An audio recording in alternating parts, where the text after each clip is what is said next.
오늘은 안드레의 믿음에 대해서 살펴보려고 합니다. 안드레의 믿음을 살펴보기 전에 안드레라는 인물은 어떤 인물인지 간단히 그에 대해서 한번 말씀을 드립니다. 안드레라는 이름은 강인하다, 남자답다 라는 뜻을 갖고 있습니다. 그리고 안드레는 베드로의 동생으로 알려져 있습니다. 그러니까 베드로와 안드레는 형제입니다. 그리고 이 두 사람은 갈릴리 베세다 지역에서 고기를 잡던 어부들입니다. 그리고 안드레는 예수님을 만나기 전에 세례 요한의 제자로 알려져 있습니다. 그러다가 예수님을 만나서 예수님을 따르는 예수님의 제자의 삶을 살았던 사람입니다. 자, 그러면 안드레가 그의 삶을 통해서 예수님의 제자로 살아가면서 보여주었던 그의 믿음 두 가지를 같이 한번 살펴보겠습니다. 안드레의 첫 번째 믿음은요, 행동하는 믿음입니다. 행동하는 믿음. 요한복음 1장 35절입니다. 또 이튿날 요한이 자기 제자 중 두 사람과 함께 섰다가 예수께서 건의심을 보고 말하되 보라 하나님의 어린 양이로다. 두 제자가 그의 말을 듣고 예수를 따르거늘. 안드레가 믿었던 것은 세례 요한의 말이에요. 자기가 따르던 세례 요한이 저분이 하나님의 어린 양이다. 저분이 이 땅에 하나님이 구원자로 보내주시겠다 약속하신 그분이다. 그 말을 듣고 예수께로 가서 예수님을 만나고 예수님을 따르는 제자가 됩니다. 그는 세례 요한의 말에 대한 믿음이 있었고요. 그 말을 듣고 행했습니다. 두 번째 세례 요한이 보여준 또 다른 이 행함 있는 믿음은요, 자기가 만난 예수 그리스도를 베드로에게 소개해 줍니다. 더 정확하게 표현하면 자기 형 베드로를 예수님에게 데려가서 예수님을 만나게 해줍니다. 오늘 우리가 읽은 본문인데요, 요한복음 1장 40절. 요한의 말을 듣고 예수를 따르는 두 사람 중에 하나는 시몬 베드로의 형제 안드레라. 그가 먼저 자기의 형제 시몬을 찾아 말하되 우리가 메시아를 만났다 하고 데리고 예수께로 오니 예수께서 보시고 이르시되 네가 요한의 아들 시몬이니 장차 게바라 하리라. 베드로가 예수님을 만나게 된 것은요, 안드레가 예수님을 만나고 예수를 메시아로 믿고 그 믿음에 대한 행동의 한 모습으로 자기 형을 예수님에게 데리고 갔기 때문에 이루어진 일이에요. 안드레가 보여준 세 번째 행동 있는 믿음은요, 예수의 말씀을 듣고 그는 곧바로 행동에 옮기는 사람이에요. 우리가 잘 아는 오병이어 사건 아시죠? 보리떡 5개와 물고기 2마리로 남자만 5,000명을 배불리 먹게 하신 예수님의 대표적인 기적 사건입니다. 그러니까 남자만 5,000명이었다 그러면 남녀노소 이렇게 하면 꽤 많은 숫자예요. 우리가 잘 아는 기적 이야기입니다. 그런데 이 기적 사건이 일어나기 전에 우리가 조금 살펴봐야 될 그 시대 그 상황에서의 제자들의 태도입니다. 우리가 이 분위기를 좀 이해한다면 안드레의 행동이 믿음이었구나라는 것을 우리는 정확하게 확인할 수가 있기 때문이에요. 자, 오병이어 기적 사건이 일어나기 전에 제자들의 마음의 그 태도를 한번 보겠습니다. 마가복음, 마가의 그 관점으로 봅니다. 마가복음 6장 35절. 때가 저물어가며 제자들이 예수께 나와 여짜오되 이곳은 빈들이요 날도 저물어가니 무리를 보내어 두루 촌과 마을로 가서 무엇을 사 먹게 하옵소서. 대답하여 이르시되 너희가 먹을 것을 주라 하시니 여짜오되 우리가 가서 200데나리온의 떡을 사다 먹이리이까. 이르시되 너희에게 떡 몇 개나 있는지 가서 보라 하시니 알아보고 이르되 떡 5개와 물고기 2마리가 있더이다 하거늘 제자들에게 명하사 그 모든 사람으로 떼를 지어 푸른 잔디 위에 앉게 하라 하시니. 지금 분위기가요, 제자들이 예수님에게 이야기하는 것이 다소 부정적입니다. 지금 상황이 어떤 거냐면 예수님이 많은 사람들 앞에서 하나님 나라의 복음을 알려주고 계세요. 말씀을 가르치고 계세요. 그리고 아픈 사람들을 고쳐주고 계세요. 그리고 제자들이 예수님에게 와서 뭐라고 얘기를 하냐면, 예수님, 이제 날이 어두워갑니다. 그만 사람들 보내시는 게 좋겠습니다라는 이야기예요. 그러니까 이 모여있는 사람이 배가 고플 것 같아서 이 사람들에게 먹을 것을 주고 아니면 끼니를 해결한 다음에 다시 이 자리에 모이게 하시죠. 이런 의도가 아니라 이제 그만하시고 사람들을 집으로 보내시는 게 어떻겠습니까? 라는 의도예요.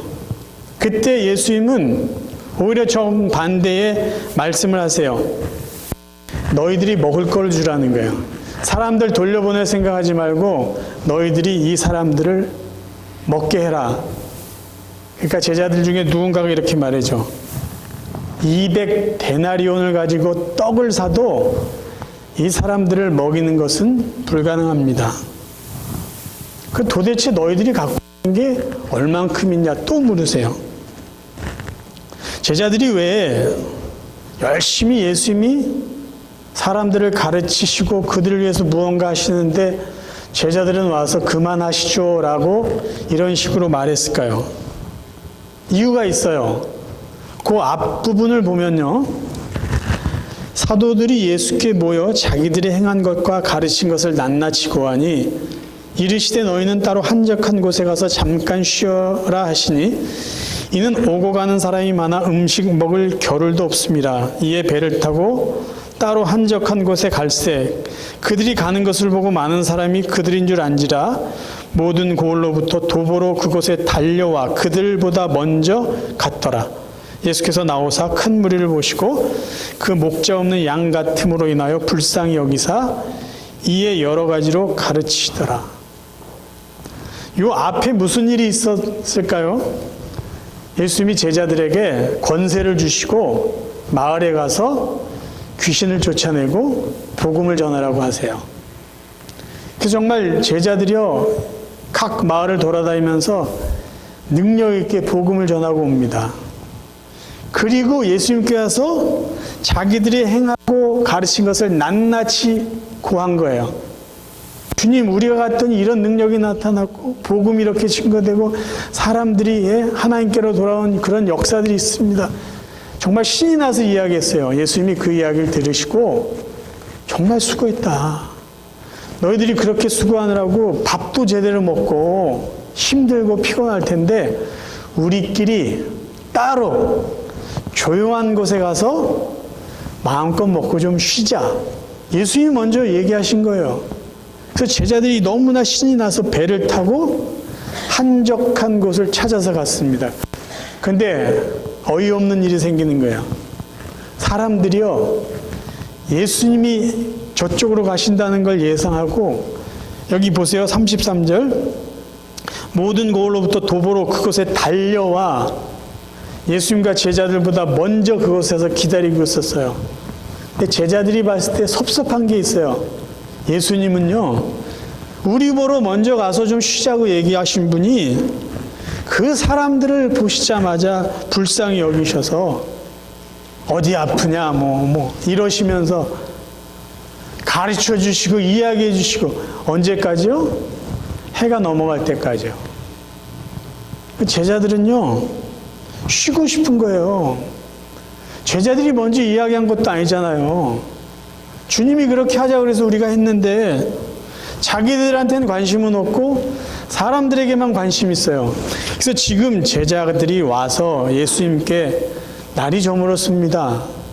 이 사람들 마을에 내려가서 뭘 먹게 합시다. 이 말은요, 예수님 이제 그만하시죠. 그거예요. 근데 예수님은 무슨 소리냐. 너희들이 먹을 것을 주라는 거예요. 그래서 이 대화의 분위기가 예수님과 지금 제자와의 이 대화의 분위기가 사실은 어색한 대화예요. 근데 이 부분을 사도 요한은 제자 2명에 주목해서 이 분위기를 또 묘사해 주고 있습니다. 사도 요한의 관점을 한번 보겠습니다. 요한복음 6장 5절이에요. 예수께서 눈을 들어 자신을 따르는 많은 사람들을 보시고 빌립에게 물으셨다. 우리가 어디에 가야 이 사람들을 모두 먹일 만한 음식을 살 수 있겠느냐? 빌립은 이렇게 대답했다. 이 사람들이 저마다 한 입씩만 먹는다고 해도 200데나리온어치의 빵으로도 부족할 것입니다. 그러자 시몬 베드로의 형제인 안드레가 나서서 말했다. 선생님, 여기 한 소년이 보리빵 5덩이와 물고기 2마리를 갖고 있습니다. 하지만 이 많은 사람들을 다 먹이기에는 턱없이 부족하지 않겠습니까? 예수께서 말씀하셨다. 사람들을 모두 자리에 앉게 하여라. 마가의 관점, 요한의 관점으로 이 사건을 종합해보면 이래요. 예수님은 사람들에게 마음이 뺏겨서 복음을 전합니다. 제자들은 쉬고 싶어요. 적당히 좀 하셨으면 좋겠네. 배도 고픈데. 그래서 예수님에게 가서 그만하셨으면 좋겠다고 이야기를 해요. 예수님은 아니야. 이 사람들 먹게 해야 돼. 너희들이 좀 줘. 그래서 빌립에게 한번 떠봤어요. 얼마나 필요할 것 같아? 주님, 200데나리온 갖고도요, 턱도 없습니다. 안 돼요. 근데 갑자기 안드레가요, 소년 한 명을 데리고 오는 거예요.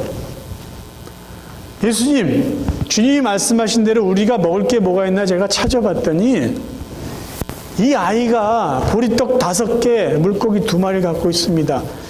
주님이 말씀하셔서 먹을 게 이거 있다는 걸 갖고 왔는데 글쎄요, 뭐 어떻게 하시려고 합니까? 예수님이 그래, 사람들을 앉게 하라. 보세요. 빌립은요, 계산했어요. 이성적으로 말했어요. 불가능합니다. 주님 불가능해요. 그러는 사이에 안드레는 뭐 했죠? 사람들 사이에 찾아가서 움직이고 주님이 말한 그대로 먹을 것을 찾았어요. 제자들은요, 아무도 움직이고 싶지 않았어요. 빨리 이거 끝내고 쉬고 싶었어요. 아무것도 하고 싶지 않았어요. 한 사람, 안드레는 움직였습니다. 행동했습니다. 소년을 데리고 왔어요.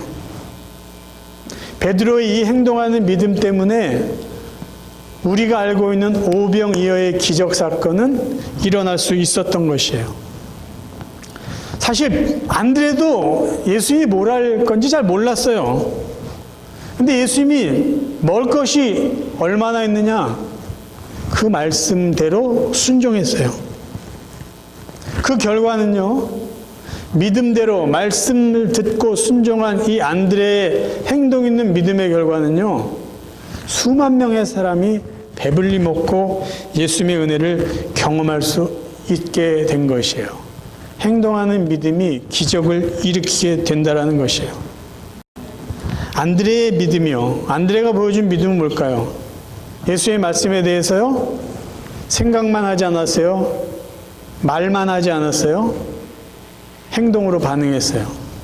저는 우리 개인의 믿음을, 그 믿음의 성숙도를 평가할 수 있는 방법 중에 하나는 우리가 알고 믿고 있는 우리의 신앙, 우리가 머리로 이해하고 인식하고 고백하는 우리의 신앙, 믿음이 우리의 발로, 다리로 얼만큼 내려갔느냐, 우리의 삶으로 얼만큼 살아갈 수 있느냐, 그 정도를 가지고 우리 믿음의 성숙도를 평가할 수 있다고 생각을 합니다. 여러분, 믿음과 사랑에는요, 공통점이 있어요. 말로서는 그 진가가 드러나지 않는다라는 것이. 내가 누군가를 사랑한다고 합시다. 사랑해요. 사랑해요. 아무리 말을 해도 사랑에 대한 어떤 행동으로 드러나지 않으면요, 사랑의 진가가 제대로 드러날 수가 없어요. 내가 믿습니다. 하나님 믿습니다. 저는 하나님의 말씀을 믿습니다. 그대로 일어날 걸 믿습니다. 그것하고 그 믿음대로 삶을 살아가는 것하고는요, 엄청난 차이가 있는 것이에요. 예수님의 동생인 야고보는요, 믿음과 사랑과 행함의 이 삼각관계를 이렇게 이야기해 주고 있습니다. 야고보 2장 14절부터 제가 읽어드릴게요. 사랑하는 형제들이여, 여러분이 믿음이 깊은 그리스도인이라고 주장하면서 남 돕는 일을 행동으로 옮기지 못한다면 무슨 소용이 있겠습니까? 그런 신앙으로는 아무도 구원받을 수 없습니다. 여러분의 친구 한 사람이 먹을 것도 입을 것도 없는 빈털터리가 되었다고 합시다. 그런 사람에게 여러분이 참 안 됐구려, 따뜻하게 지내고 배불리 먹으시오 하는 말만 하고 아무런 도움을 주지 않는다면 그따위 신앙이 무슨 소용이 있습니까? 이것으로 알 수 있듯이 믿음을 가지는 것만으로는 충분하지 않습니다. 믿음을 선한 행실로 증명해 보이십시오. 증명해내지 못하는 믿음은 믿음이 아닙니다. 그런 믿음은 아무짝에도 소용없는 죽은 것입니다. 믿음은 말로 표현할 때 능력이 제대로 나타나지 않습니다. 믿음은요, 행함으로 증명될 수밖에 없기 때문이에요. 사랑도 똑같죠. 사랑을 행위로 표현할 때 그 사랑의 가치는 제대로 드러날 수 있는 것이에요. 안드레의 믿음이요, 행했어요. 앉아있지 않았어요. 생각만 하지 않았어요. 말만 하지 않았습니다. 저희들에게 도전해주는 안드레의 믿음입니다. 두 번째 안드레의 믿음은요, 변함없이 자신의 자리를 지키는 믿음이에요. 처음에도 나중에도 변함없는 믿음이라는 것이에요.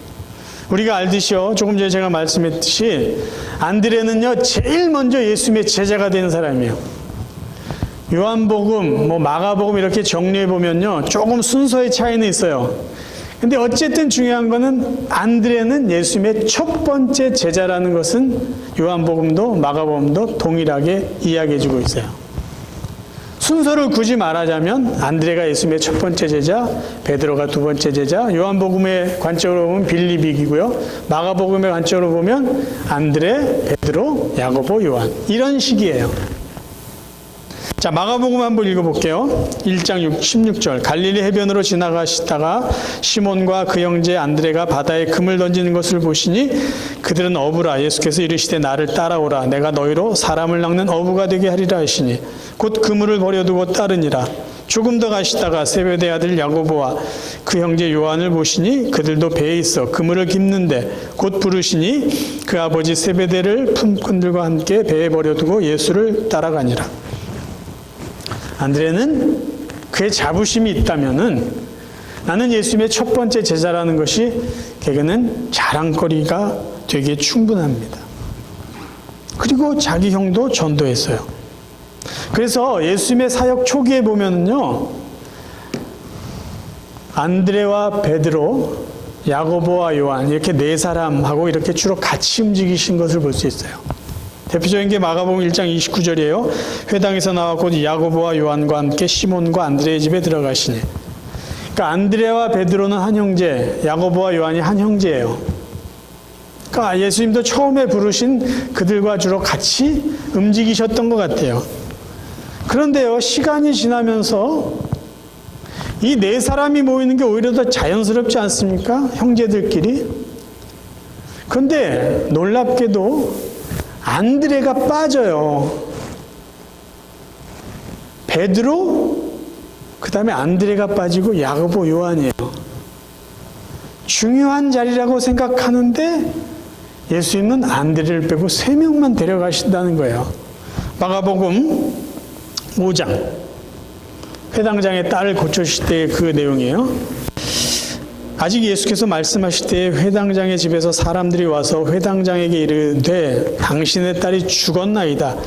어찌하여 선생을 더 괴롭게 하나이까? 예수께서 그 하는 말을 곁에서 들으시고 회당장에게 이르시되 두려워하지 말고 믿기만 하라 하시고 베드로와 야고보와 야고보 형제 요한 외에 아무도 따라옴을 허락하지 아니하시고. 그 옆에 안드레가 있었다면 얼마나 섭섭했을까요? 예수님은 베드로, 야고보, 요한을 측근처럼 데리고 다니셨어요. 마태복음 17장에 변화산 사건이라고 그러죠. 어느 산에 올라갔는데 예수님이 정말 갑자기 변해요. 그리고 모세도 엘리야도 나타난 그 이야기 아시죠? 그때도요, 보세요. 엿새 후에 예수께서 베드로와 야고보와 그 형제 요한을 데리시고 따로 산에 올라가셨더니 이렇게 되어 있습니다. 안드레는 어디 있어요? 사실 이 야고보와 요한 형제는요, 다른 제자들에게 인정받지 못했던 제자예요. 대표적인 사건이 이거예요. 예수님에게 청탁 비슷한 걸 해요. 마가복음 10장 35절부터 읽어드릴게요. 세베대의 아들 야고보와 요한이 주께 나와 여짜오되 선생님이여 무엇이든지 우리가 구하는 바를 우리에게 하여 주시기를 원하옵나이다. 이르시되 너희에게 무엇을 하여 주기를 원하느냐. 여짜오되 주의 영광 중에서 우리를 하나는 주의 우편에 하나는 좌편에 앉게 하여 주옵소서. 나중에 열 제자가 이렇게 말하죠. 열 제자가 듣고 야고보와 요한에 대하여 화를 내거늘. 기분 나쁜 거 아니에요, 그렇죠? 예수님이 무슨 진짜 정권을 획득하면 뭐 할 것 같은 그런 착각 속에서 야고보와 요한이 미리 부탁을 하는 거 아니에요. 좋은 자리 우리 형제에게 주시기를 원합니다. 다른 열 제자가 기분이 나쁠 수밖에 없어요. 이런 일이 있었음에도 불구하고요, 예수님께서 이제 십자가에 못 박혀 죽으시기 전에 겟세마네 동산에서 기도하실 굉장히 힘든 시간 아니에요? 그 시간에 그래도 위로받고 싶어서 제자들을 데리고 가서 같이 기도합니다. 근데 그때도 가장 가까이에 누구를 예수님이 데려가신지 아세요? 안드레가 빠진 베드로, 야고보, 요한이에요. 보세요. 베드로와 야고보와 요한을 데리고 가실새 심히 놀라시며 슬퍼하사 말씀하시되 내 마음이 심히 고민하여 죽게 되었으니 너는 여기 머물러 깨어 있으라. 처음과 비교하면요, 자기 입지는 완전히 없어졌어요. 섭섭할 수 있어요. 그래도 내가 첫 번째 제자인데. 근데 성경을 보면요, 안드레가 야고보와 요한에게 시기했다라거나 아니면 그와 무슨 다퉜다거나 그의 어떤 주장을 반대하거나 방해, 그런 내용이 없습니다. 그 대신 안드레가 한 일이 있어요. 제자의 자리를 계속 지키면서 기도의 자리에 빠짐없이 있었다라는 것이에요. 사도행전 1장을 보겠습니다. 들어가 그들이 유하는 다락방으로 올라가니 베드로, 요한, 야고보, 안드레와 빌립, 도마와 바돌로메, 마테아 및 알표의 아들 야고보, 셀로딘, 시몬, 야고보의 아들 유다가 다 거기 있어 여자들과 예수의 어머니 마리아와 예수의 아들과 더불어 마음을 같이하여 오로지 기도에 힘쓰더라. 있어야 될 그곳은 지켰다라는 것이에요. 그리고 기도해야 되는 그 시간에 함께 모여 기도했습니다. 자기 이름이 빠져 예수님과 동행할 수 없는 것이 몹시 섭섭할 수 있었을 거예요. 근데 그것 때문에 자기가 해야 될 일, 자기의 자리를 지키지 않는 그 일까지 하지 않았어요. 그는 제자의 자리를 여전히 지키고 해야 될 일 계속 했다라는 것이에요.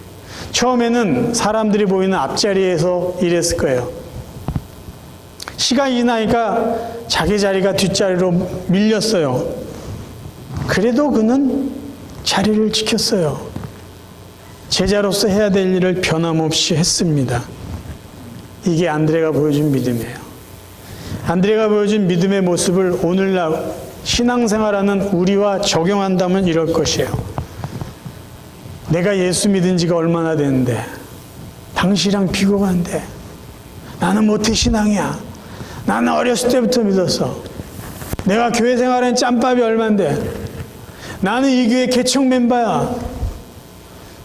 그러면서 자기 자랑하고 자기 위치 챙기려고 하지 않았던 사람이 안드레예요. 나보다 늦게 신앙생활하고 나보다 늦게 교회 나왔는데 막 열심히 일하는 사람 보고 시기하지 않는 사람이 안드레였어요. 나보다 더 인정받는 것 같아 기분 나빠하지 않은 사람이 안드레였어요. 내가 전에는 앞에 나와서 열심히 사람들 보이는 데서 일했는데도 그때 생각하면서 이제 아무것도 안 하는 사람이 아니라 뒷자리에 머물러 있을 때도 여전히 변함없이 믿음으로 일했던 사람이 안드레예요. 오늘날 우리가 본받아야 될 안드레의 믿음은 뭘까요? 예수 믿은 시간 자랑하는 게 아니라 내가 옛날에 왕년에 이랬어. 그거 내세우면서 뒤에서 이렇게 저렇게 사람들 평가하는 게 아니라 자기가 지금 있는 그 자리에서 자기가 해야 될 일, 할 수 있는 일 묵묵히 변함없이 하는 그 모습이 우리가 본받아야 될 안드레의 믿음이라는 것이에요. 안드레를요, 그 형 베드로와 한번 비교해 본다면요, 안드레는 굉장히 부족합니다. 안드레는 베드로처럼요, 한 번 설교해서 몇천 명을 감동시키고 회개시킬 그런 언변 있는 사람이 아니에요. 안드레는 베드로처럼요, 걷지 못하는 자를 일으켜 세울 수 있는 은사가 있는 사람이 아니에요. 병든 자를 벌떡 일으키고 심지어 죽은 사람을 살릴 수 있는 그런 능력도 없는 사람이에요. 베드로는요, 사도행전에 보면요, 정말 위대한 사도예요. 능력 있는 사도로 일을 합니다. 그 형과 비교하면요, 어떻게 보면 초라해요. 하지만 안드레는 굉장히 중요한 일을 이미 했어요. 뭔지 아세요?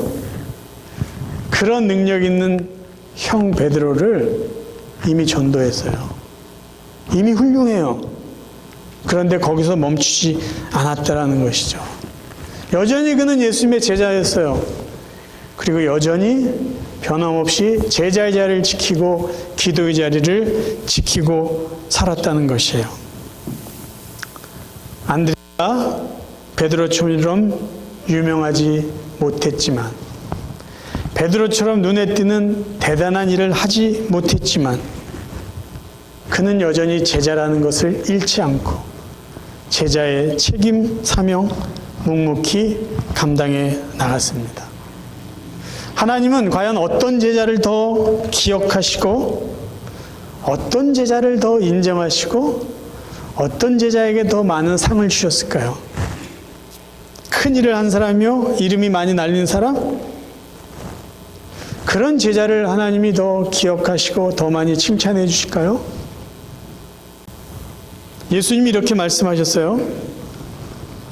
내가 진정으로 말한다. 제자의 이름으로 보잘것없는 사람에게 냉수 한 잔이라도 주는 사람은 반드시 하늘나라에서 상을 받을 것이다. 양과 염소의 비유에서는 이렇게 말씀하셨어요.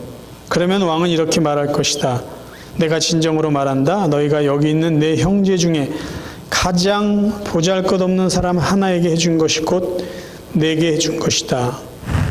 성경은요, 작은 일에 충성을 하라고 말씀하세요. 작은 사람에게, 보잘것없는 사람에게, 이런 사람은요, 내가 무언가를 해줬을 때 보답해줄 능력이 없는 그런 사람이에요. 그러니까 그런 거 기대하지 않고 정말 어린아이, 정말 약한 자들, 그들에게 마음을 다하라는 거예요. 그러면 어떻게 하신다고요? 반드시 기억하고 상을 주시겠다. 왜? 그 작은 자가 바로 나이기 때문에 이런 말씀하고 계신 거예요. 안드레는요, 큰 일을 못한다고 자기가 해야 될 일을 다 내려놓지 않았습니다.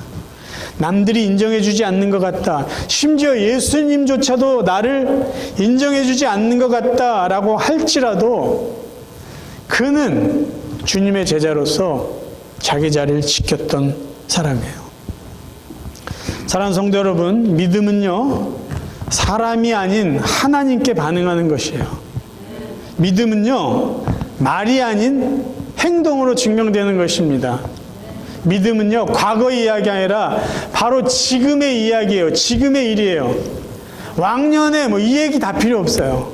내가 옛날에 말이야 다 필요 없어요. 지금 내가 처해 있는 이 자리에서, 내가 앉아 있는 이 자리에서, 내가 살아가고 있는 이 삶의 현장에서 하나님 앞에서 할 수 있는 그 일을 하는 게 믿음으로 살아가는 것이에요. 사랑하는 성도 여러분, 저와 여러분의 남은 삶이요, 안드레처럼 우리의 믿음을요, 행함으로 증명할 수 있기를 바라요. 그리고 안드레처럼요, 눈에 띄던 다른 사람이 보던 안 보던, 내 자리가 앞자리든 뒷자리든 상관하지 말고 내가 하나님의 자녀다, 하나님 나라 일꾼이라는 것을 기억하시면서 나의 삶의 현장에서 바로 지금 변함없이 믿음으로 살아갈 수 있는 믿음의 사람들 되시기를 주님의 이름으로 축원합니다.